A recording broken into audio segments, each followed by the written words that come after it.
Hey guys, so today we are talking. Sorry, my computer's giving me a notification, so hopefully you can hear this because it says something about system audio. So we're gonna find out together. We're talking about limits of superpower. So we're gonna be talking about 1970s.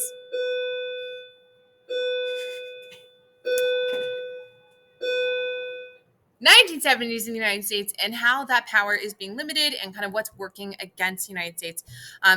There's going to be just a lot of negative economic things occurring, a lot of political turmoil, and that's what we're going to be looking at during this lovely lecture. First of which is stagflation. Let me move my little icon a little bit. Stagflation is the combination of stagnation and inflation. You combine those together to get stagflation. So it's where the economy is remaining stagnant. It's not growing, right? We're not making more money. We're not having more people having jobs. We're not having new industries and factories and all these things happening. And you're also having inflation at the same time where things are costing more money, but people aren't making any more money. So it's not adjusting for the cost of living. So suddenly, suddenly you're going to the grocery store as things are right now in 2022, and things are costing you more money because you're seeing an inflation in prices. This is going to be hurting people a lot because they're not going to have as much money to spend, which is going to hurt the economy overall. We're going to see this happening in conjunction with deindustrialization. So the combination of unemployment and inflation, you're going to see prices are rising. You're going to see that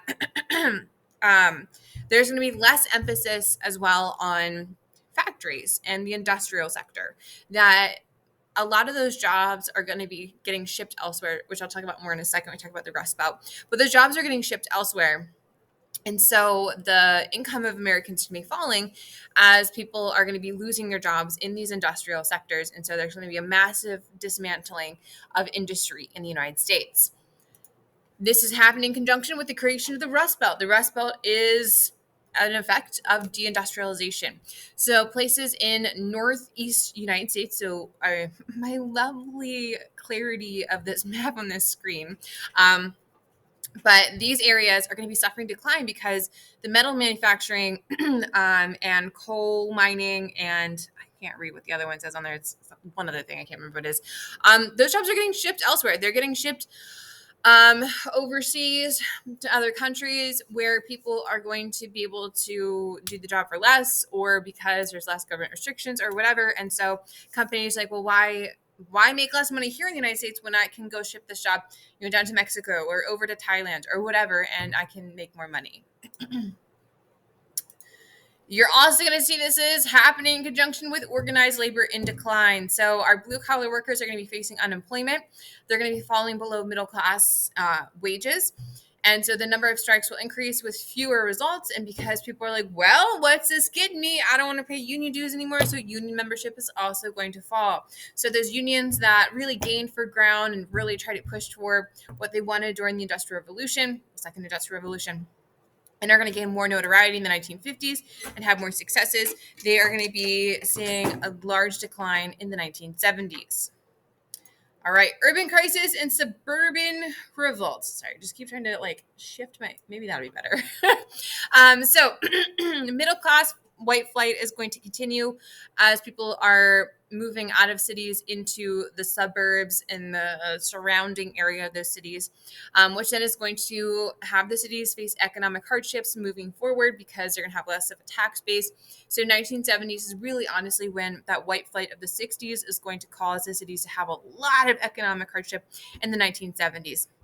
New York City is going to fare the worst. If you have a family member who would have been of a decent age to go to New York City in the 1970s or had the opportunity to, it's definitely interesting to hear their view on whether or not they wanted to visit, and if they did visit, what it was like. It was a much different New York City than it is today in the 1970s. So the federal government's going to loan the city of New York money. Banks are going to provide a 3-year moratorium on the city's debt repayment. Mayor is going to force to cut services, freeze wages, lay off workers. And so you're going to see more and more people continuing to move to the suburbs and just mass exodus. Tax revolt. So there's going to be a dramatic reversal of the post-war spirit of generous public investment. Real estate prices and property taxes are going to increase dramatically. In California, Proposition 13, because California does these propositions, they're going to roll back property taxes and cap future increases and require a two-thirds majority for all tax measures in the state legislature. So you're seeing people that move out into the suburbs that aren't necessarily going to be completely insulated from this tax issues. Okay. Watergate, political scandal, arguably one of the biggest political scandals in history, U.S. history at least. So essentially the heart of what happened. Nixon was trying to get reelected for a second term, and as he's getting reelected, he made a committee called the Committee for the Reelection of the President, which was nicknamed CREEP, which is, I don't know, hilarious to me. And so members of that committee are going to be caught breaking into the Watergate Hotel, which is this hotel right here, which is where the Democratic National Committee is held. And so they're caught trying to break in, and they're like, whoops. And Nixon's like, I don't have any tie to those guys. Like, ugh, I don't know them. And so then eventually it's going to come out that Nixon's Oval Office has been taped. And so then Supreme Court's like, you got to give us these tapes. And Nixon's like, I don't have to. And then like, you gotta. And he's like, I'll give you some of them. And then he like gives him some, and he edited out some. And they're like, you gotta give us all the tapes. And he's like, on that note, I'm going to give you the tapes and then I'm going to leave. And so he's going to do that. And in the tapes, pretty much, he admits to, breaking into the headquarters, ordering it to be broken into and blackmailing people and just doing all sorts of things that were definitely an abuse of his power. So Watergate is going to make the American public very disillusioned with the office of the president, as well as just their faith in the government overall. People are just like, wow, you can really abuse your power and like not face repercussions, because Nixon is going to resign from office, and they're going to start putting together impeachment proceedings and all that to put him on trial for like what he did, because it was illegal. And Gerald Ford is his vice president, had taken over as president. And to try to move the nation forward, he is going to pardon Nixon, because he feels like, people are so focused on this. We have so many other things to worry about with the economy, with our international issues, that we don't necessarily need to worry about this whole Nixon ordeal. In order to just move the nation forward, he's going to pardon them. And in fact, that's just going to make people even angrier. All right. So in the 1970s, you're also going to see a political realignment. I have the election map of 1976, which I feel like kind of shows this. So in spite of Watergate, conservatism is going to continue to gain popularity. That's going to say, I'm saying in spite of Watergate, because Nixon was Republican. And so despite the fact that, generally a political scandal tends to weigh down a political party, it doesn't actually weigh down the Republican Party. So political power is going to be shifting towards the West and the South. New York, Minnesota or Michigan? No, Minnesota. No, Michigan. God, Michigan, Illinois had been, traditionally strong union states, are going to be losing power because of deindustrialization. So you see California, Arizona, Florida, and Texas are going to be gaining power during this election, which is going to be also contributing to that shift that's going to be occurring. Jimmy Carter was an excellent man. So everything we're about to say about his presidency, I just want you to remember, he's just a really good guy. He's still alive in 2022, still alive. Hopefully I didn't just jinx him. He is just a really excellent human being. Just not the right moment for him to maybe be president while there was some things going. He definitely had successes, but there was a lot of things that just didn't look so good at the end. Okay, so he is going to serve as the 39th president of the United States from 1977 to 1981. He is a Democratic president, so Democratic Party. He originally was governor of Georgia, and before that, he served Georgia State Senate. And he also worked as a peanut farmer, so I got a picture of him as a peanut farmer on there for you. And even recently, he's still politically and socially engaged. He received the Nobel Peace Prize in 2002 for his humanitarian work. And fun fact, he was the first president to be born in a hospital. Anyways, so he's going to run under the idea of pledging to restore morality to the White House. Richard Nixon had taken on this whole idea of this faith in the office and all that. And so he's going to be like, I'm going to restore morality to the presidency. He wins 50% of the popular vote, but he has really poor relations with Congress. They don't have a good working dynamic with there. And usually, historically speaking, presidents who don't have a good working dynamic with Congress have a lot of trouble getting things done, and they're going to push back against each other, president and Congress. He's going to rely heavily on inexperienced advisors from Georgia, and that's not going to serve him well. He doesn't manage the stagflation, the economic issues happening. The Iranian Revolution is going to drive gas prices up even farther, which is going to cause Carter's approval rating to go below 30%, although he is going to organize the Camp David Accords, which is going to be kind of the biggest winning moment of his presidency, although then there's the Iranian hostage crisis. So it's like he's got to win, and then he's got a downside. So overall, just excellent human being, just not everything came together for him. All right, women entering the workforce. So between 1965 and 1985, the divorce rate is going to be doubling. So many Americans are going to I just had like a brain fart. Many women are then going to be entering into the workforce because they're going to need to be supporting their own households. Many Americans are still going to believe that a family wage is enough to support a family, even though fewer numbers of Americans are going to have access to the ability to do that, right? Most American families in the 1970s are going to need to have a 2-income household in order to keep it afloat. There's also going to be an increasing number of single women raising their homes. It's going to double in 1965 to 1990.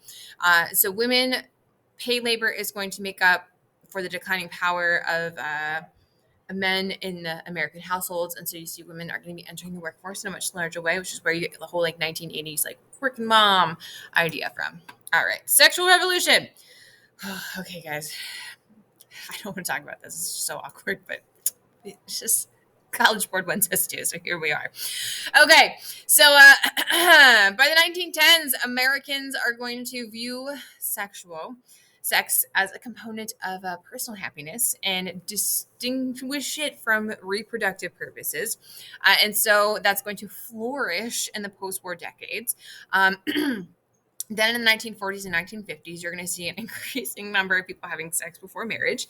And then the 1960s, as you see increasing access to birth control, the increase of counterculture and feminism is going to impact American views on sex.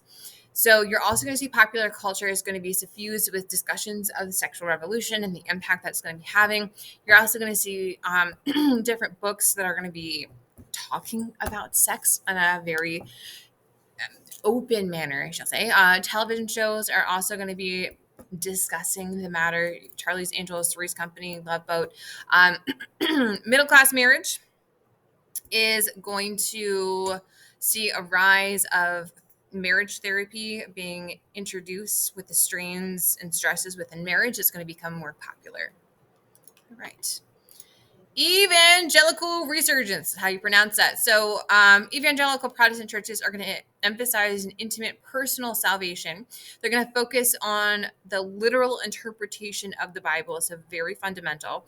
They're going to regard the death and resurrection of Jesus as the central message of Christianity. Reverend Billy Graham is going to rise to fame in the 1940s in tent revivals. In 1957, he leads a 16-week crusade in New York City.